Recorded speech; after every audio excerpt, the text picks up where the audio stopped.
Judges, respectable the audience. First of all, I would like to say thanks Erlangga management for the chance given so that I am able to deliver my speech.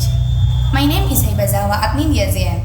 I am a student of Darul Qur'an Junior High School, Yogyakarta. In this occasion, I would like to deliver my speech entitled The Importance of Preserving Cultural Heritage. Ladies and gentlemen, I have a question.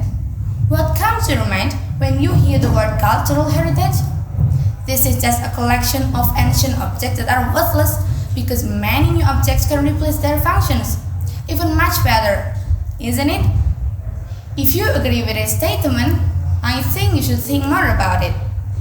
Ladies and gentlemen, as we know that cultural heritage is the result of activities or civilizations of ancestors that become cultural relics of the present. These traces of the past have strong philosophical values about civilization in their time. That is why we as the young generation should keep, tend, and preserve the cultural heritage well. But what happens right now is vice versa. Am I right? We found the values of cultural heritage are getting faded. Today, instead of learning history, we prefer going to cinema and watch trending movies. Instead of playing traditional, we prefer playing gadget. Instead of watching puppet, we prefer watching Korean drama. Whereas, we as the younger generation have a very important role in preserving cultural heritage. So that we must understand very well why cultural heritage is important to be preserved. Ladies and gentlemen, let me share to you why the cultural heritage should be preserved. First, cultural heritage is useful for education. Why? Because it is evidence of the historical journey recorded in important discoveries. It can be an object of cultural, historical, and scientific research. For example is Sangiran, which is one of the most important ancient relics for the world. All archaeological objects that are a collection of the Sangiran site are the source of archaeological knowledge for students and researchers.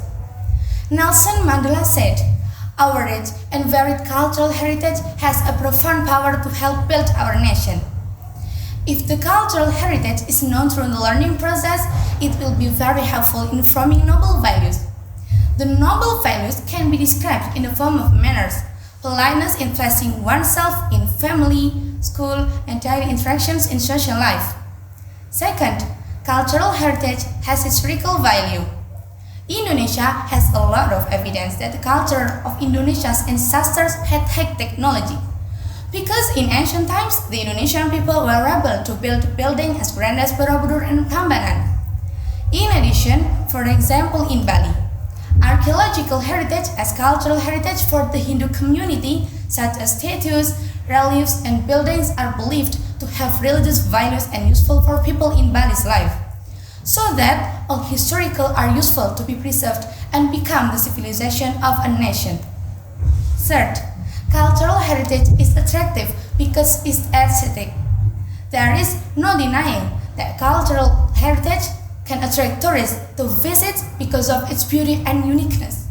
Of course, this can lift the economy of the surrounding community.